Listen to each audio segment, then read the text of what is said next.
Dear students, तो आज हम पार्ट 7 पढ़ रहे हैं। सहयोग का पुल। सहयोग माने मिलजुल कर किसी काम को करना। नालपुर गांव पहाड़ियों और जंगल के बीचों बीच बसा हुआ था। कौन सा गांव था? नालपुर गांव। नाले के कारण ही गांव का नाम नालपुर रखा गया था। नाले ने गांव की प्रगति को रोक रखा था। बरसात में उसका रूप इतना भयानक होता था कि उसमें पाँव डालने तक की हिम्मत नहीं होती। चौमासे भर यह लंबा चौड़ा नाला गांव को पूरी तरह अन्य इलाकों से काट देता था। यानी बरसात में इसका रूप कैसा हो जाता था? बहुत ही भयानक। यानी इसमें बहुत पानी पानी हो जाता था, तो उसमें अगर पाँव भी रखो तो उसमें बहुत डर लगता था।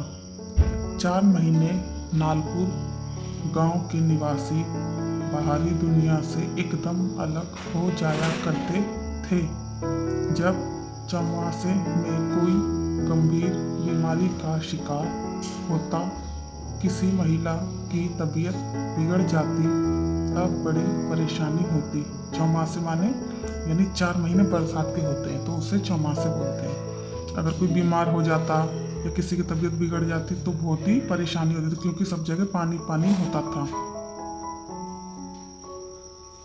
ऐसे मौके पर जब मरीज को अस्पताल पहुंचाना बहुत ज़रूरी होता, तब सामने बहता हुआ नाला नालपुर के ग्रामवासियों को साक्षात यमदूत की तरह लगता था।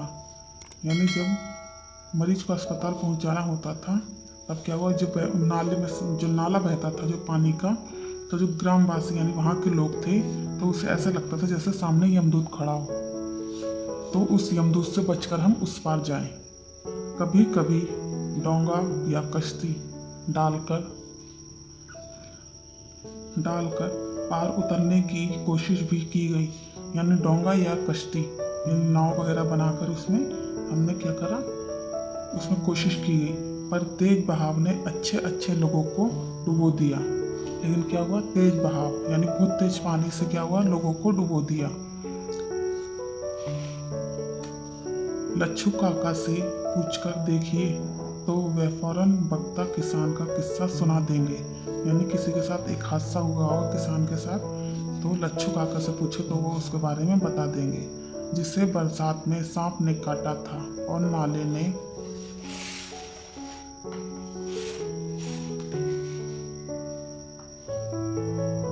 अस्पताल तक नहीं पहुंचने दिया। यानी जो बगता किसान था उसको क्या हुआ, सांप ने काट लिया था, तो बेचारा उसको अस्पताल तक नहीं पहुंचाने दिया था, और वह देखते ही देखते बेचारे के प्राण पखेरु उड़ गए। यानी वो बेचारा मर गया। नालपुर की आबादी बस्ती कहलाने लायक ही थी। गांव में घास फूस की छत एवं कुछ कच्चे पक्के मकान थे। बिजली पानी की सुविधा आखिर यहाँ कैसे आ पाती? कुल मिलाकर गांव बहुत छोटा था। यहाँ पर सबकी अपनी अपनी ढपली और अपना अपना राग वाली बात थी। तब गांव के विकास की बात कौन सोचे? यानी कुल मिलाकर गांव बहुत ही छोटा था। बिजली पानी की सुविधा वहाँ पर थी नहीं, कच्चे घर थे, घास फूस वाले घर, छत ऐसे ही थी। तो इसीलिए इसमें बोला कि अपनी अपनी ढपली, जिसका जैसा काम चलता था वो अपना अपना काम वैसे ही करता था। बरसात में गांव का नाला भले ही अभिशाप बन जाए, लेकिन गांव में कुओं की कमी के कारण लोग अपनी प्यास बुझाने के लिए इसी नाले के जल का उपयोग करते थे। यानी बरसात में जो नाला था वो अभिशाप तो था, उससे परेशानी तो होती थी, लेकिन गांव में कुआं नहीं था, तो कुएं से पानी नहीं मिल पाता था। तो जो लोग थे अपनी प्यास बुझाने के लिए इसी नाले का पानी उपयोग करते थे। गांव के बच्चे और मवेशी गर्मी में एक साथ जल पान का आनंद लेते।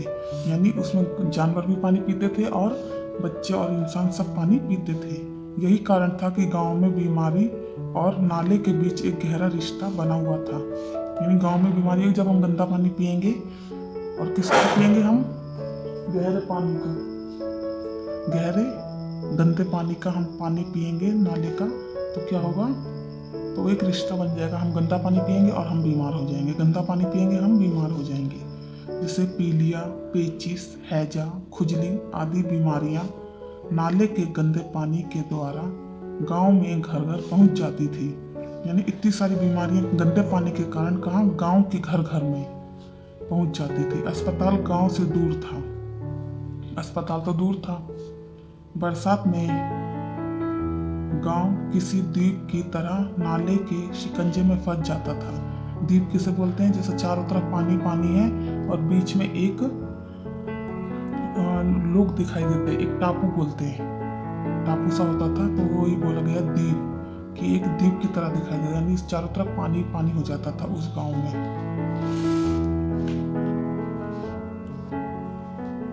इस गांव में थोड़ा पढ़ा लिखा और समझदार युवक शिव नारायण था। पढ़ा लिखा कौन था, एक लड़का था शिव नारायण। नए जमाने की नई हवा, नई रीति और नए विचार इस युवक के मन में लहरा रहे थे। यानी नई हवा, यानी वो बाहर से कहीं से पढ़ के आया होगा, तो उसको एक नई हवा, नई रीति और नए विचार। जो पढ़े लिखे लोग होते हैं वो पुराने विचारों को नहीं मानते। अपने गांव के पिछड़ेपन से वह बहुत दुखी रहता था। यानी गांव के जो पिछड़ापन था कि लोग इतने गरीब हैं, पुराने रीति रिवाजों को मानते हैं, तो वो बहुत दुखी था। उसने कई बार लोगों को संगठित करना चाहा कि सब आपस में मिलकर नाले पर पुल बनाने की कोशिश करें। यानी उसने सब लोगों को इकट्ठा करना भी चाहा कि चलो हम सब लोग मिलकर क्यों ना नाले पर पुल बनाएं, किंतु सभी लोग एकमत ना हो सके। शिव नारायण की बात का समर्थन यदि किसी ने किया तो वह थे हकीम साहब। यानी किसी एक व्यक्ति ने किया था, तो वो कौन था, हकीम साहब थे, जो शिव नारायण की बात से समर्थ थे। ग्रामवासी हकीम साहब का बहुत सम्मान करते थे। ग्रामवासी कौन थे, वहाँ के लोग। वह उनकी छोटी मोटी बीमारियों का इलाज कर दिया करते थे। हकीम साहब कौन थे, उनको जो छोटी मोटी बीमारियों का इलाज हो जाता था, जहाँ अस्पताल ना जाना पड़े, तो थोड़ा बहुत वो देखकर दवा वगैरह दे देते थे। वह गांव वालों के लिए डूबते को तिनके का सहारा था। यानी अगर हमें बड़ा इलाज नहीं हो पाता, हम छोटे इलाज से ही ठीक हो जाते हैं, तो उसको बोला है डूबते को तिनके का सहारा। इस बरसात में नाला उफान पर था। यानी उफान यानी बहुत ही नाले से ऊपर जा रहा था पानी। गांव 2 माह से बाहरी दुनिया से कटा हुआ था। 2 माह से बाहरी दुनिया से, यानी कोई 4 महीने पानी के होते, 2 महीने हो गए थे बरसात होते हुए, तो बाहरी दुनिया यानी नाले के उस पार कोई जा ही नहीं पा रहा था।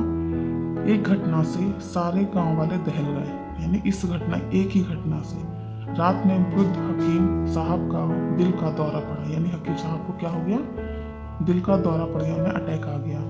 उनकी बेहोशी और बिगड़ती हालत देखकर सारे गांव वाले एकत्र हो गए। यानी उन्हें इस तरीके से बिगड़ती हालत देखकर सारे गांव वाले एक साथ हो गए।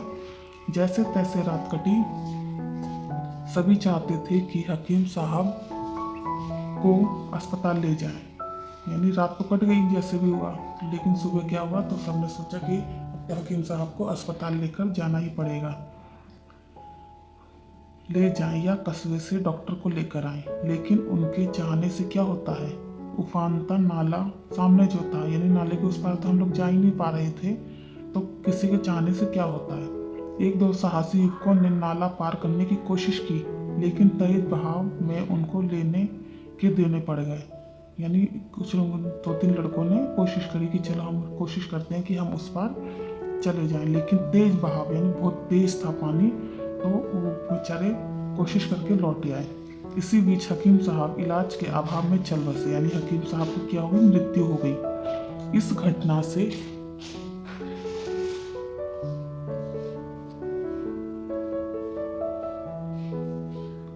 एक दो साहसी युवकों ने नाला पार करने की कोशिश की, लेकिन तेज बहाव में उनको लेने के देने पड़ गए। 1-2 साहसी लड़के थे, उन्होंने कोशिश करी कि हम चलो कोशिश करते हैं कि हम नाला पार करें, लेकिन तेज बहाव यानी नाला का पानी बहुत ही तेज था, तो बेचारे वो लौट आए।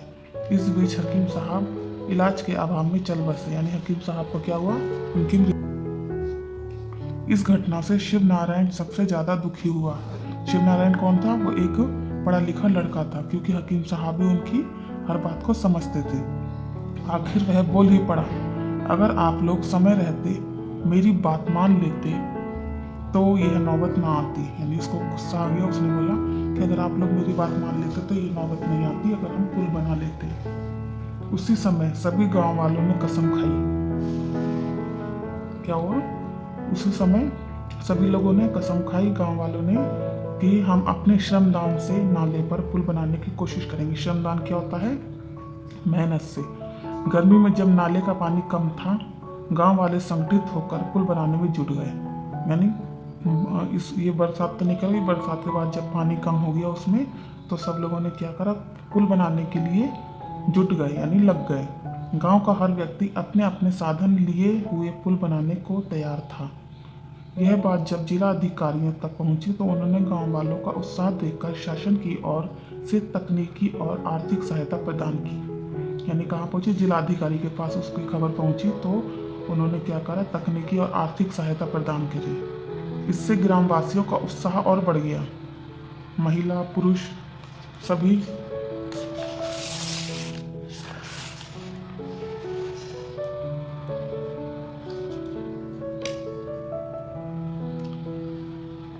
उत्साह से श्रमदान में जुड़ गए, यानी बच्चे भी जुड़ गए और महिलाएं भी जुड़ गई। देखते ही देखते पुल के उद्घाटन की बात आई। देखते ही देखते क्या हुआ, पुल का उद्घाटन होने की बात आ गई कि अब पुल बन गया, अब इसका उद्घाटन भी करेंगे। शिव नारायण के साथ गांव के बड़े बूढ़े लोग जिलाध्यक्ष महोदय के पास गए। शिव नारायण के साथ क्या हुआ, गांव के बड़े बूढ़े लोग कहाँ गए, जिला अध्यक्ष के पास गए और पुल के उद्घाटन हेतु निवेदन किया। जिला अध्यक्ष महोदय ने सही स्वीकृति दे दी, यानी वो खुश हो गए कि ठीक है हम उद्घाटन के लिए आएंगे। पुल के उद्घाटन के दिन पुल को सजाया गया। गांव में पहली बार इतना बड़ा आयोजन हो रहा था, क्योंकि पुल बन रहा था तो खुशी तो थी ही, तो सब लोग बड़े ही खुश थे और बहुत ही बड़ा आयोजन हुआ। गांव वालों ने अधिकारियों का स्वागत कर जिलाधीश महोदय से फीता काटकर पुल का उद्घाटन करने का अनुरोध किया। जिला अध्यक्ष ग्रामवासियों के आपसी सहयोग और श्रम देखकर बहुत खुश थे। जिलाध्यक्ष बहुत ही खुश थे कि सब लोगों ने सहयोग से इतनी मेहनत करी और मिलजुल कर इतना बड़ा पुल अपनी मेहनत से बनाया। उन्होंने कहा, पुल का उद्घाटन मैं नहीं, आप लोग स्वयं करेंगे। उन्होंने गांव के 2 बुजुर्ग, 2 युवा और 2 महिलाओं को बुलाकर उन सभी को संयुक्त रूप से पुल का उद्घाटन करने को कहा। यानी जो जिलाध्यक्ष थे उन्होंने क्या कहा कि मुझे बहुत खुशी हो रही है कि आप लोगों ने मिलजुल कर अपनी मेहनत से इतना बड़ा पुल बनाया है, तो ये उद्घाटन आप खुद करो। उन्होंने क्या करा, गांव के 2 बूढ़े बुजुर्ग लोगों को लिया, 2 लड़कों को लिया और महिलाओं को लिया और बोले कि आप लोग उद्घाटन करें, आप ही फीता काटोगे। गांव के 6 प्रतिनिधियों ने एक साथ फीता काट कर पुल का उद्घाटन किया। यानी 6 लोग हुए थे तो उन्होंने स्वयं फीता काटा। अपने संबोधन में जिलाध्यक्ष ने कहा, संबोधन यानी भाषण में कहा, इसका उद्घाटन मैंने आप लोगों से ही करवाया है, क्योंकि यह आपके सहयोग से बना है। सहयोग यानी मिलजुल कर। इसमें आपका श्रम दान लगा है, मेहनत लगी है। गांधी जी भी तो यही कहा करते थे कि आपसी सहयोग और स्वावलंबन से हम बड़ी से बड़ी कठिनाइयों को दूर कर सकते हैं। यानी आपसी सहयोग और अच्छे विचार सोच के तो कितनी भी बड़ी कठिनाई हो हम उसको दूर कर सकते हैं, लेकिन हम सब में एकता होनी चाहिए। सहयोग का पुल अब नालपुर की तरक्की के द्वार खोलेगा। यानी अब पुल से जो पुल बन गया था तो नालपुर की तरक्की के द्वार, यानी अब वहाँ पे हर तरीके की सुविधाएं मौजूद होंगी, तो तरक्की यानी उसका भविष्य है जो उज्जवल होगा। ये क्या है? नए शब्द। प्रगति माने उन्नति, यानी आगे बढ़ना। चौमासा, बरसात के 4 महीने। चौमासा क्या है? बरसात के 4 महीने। प्राण पखेरु उड़ना, यानी मृत्यु होना। मवेशी पशु। दहलना, डर से कांपना, यानी किसी चीज का डर हो जाए तो अंदर से कपकपी छूटती है। खेतीहर, खेती करने वाला। संगठित, इकट्ठा होना। संगठित माने क्या होता है? इकट्ठा होना। उद्घाटन, शुभारंभ। उद्घाटन का मतलब क्या? शुभारंभ, किसी काम का शुभ करना। बुजुर्ग, बड़े बूढ़े लोग। कश्ती, नाव। बन, स्वावलंबन माने अपने ऊपर भरोसा करना, यानी अपने पैरों पर खड़े होना।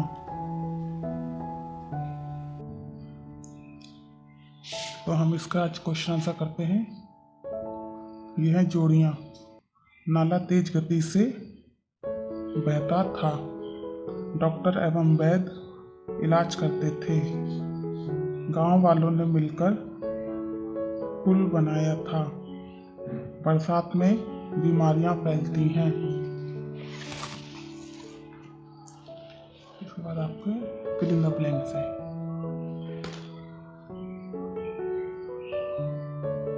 गांव के पास नाला बहता था। ग्रामवासी हकीम साहब का बहुत सम्मान करते थे। बरसात में अधिक बीमारियां फैलती थीं। पुल को उद्घाटन के समय सजाया गया था। तो आपके फिल इन द ब्लैंक्स है। इसके बाद ये आपके वन वर्ड आंसर है, एक वाक्य में देना है। गांव का नाम क्या था? नालपुर था। गांव का नाम नालपुर था। गांव की प्रगति में क्या बाधा थी? गांव की प्रगति में नाला बाधा थी। गांव के लोग बरसात में नाला कैसे पार करते थे? गांव के लोग बरसात में नाला डोंगा या कश्ती बनाकर पार करते थे। गांव का पुल किस प्रकार बना? गांव का पुल ग्रामवासियों के श्रमदान और सहयोग से बना। तो ये आपके वन वर्ड आंसर है। इसके बाद ये आपके निम्नलिखित प्रश्नों के उत्तर 3 से 5 वाक्य में देना है। गंदे पानी से कौन कौन सी बीमारियां फैलती हैं? तो इसमें क्या लिखना है आपको। और दूसरा क्या है आपका क्वेश्चन, ग्रामवासियों को बरसात में किन किन मुसीबतों का सामना करना पड़ता था?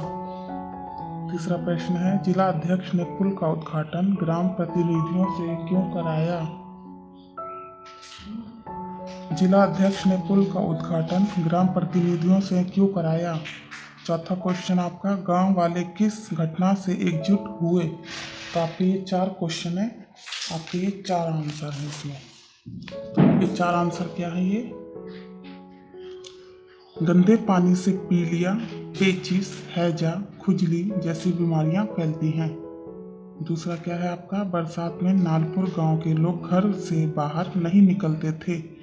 ऐसे में यदि किसी की तबीयत खराब हो जाती तो मुसीबतों का पहाड़ टूट पड़ता। एक बार ग्रामवासी को सांप ने काट लिया था। लोगों को हैजा, पेचिश, पीलिया, खुजली जैसी बरसाती बीमारियों के फैलने का डर लगा रहता था। तीसरे का आंसर है आपका, पुल का निर्माण गांव वालों के श्रम एवं सहयोग से हुआ था। इसी कारण जिला अध्यक्ष ने पुल का उद्घाटन ग्राम प्रतिनिधियों से करवाया।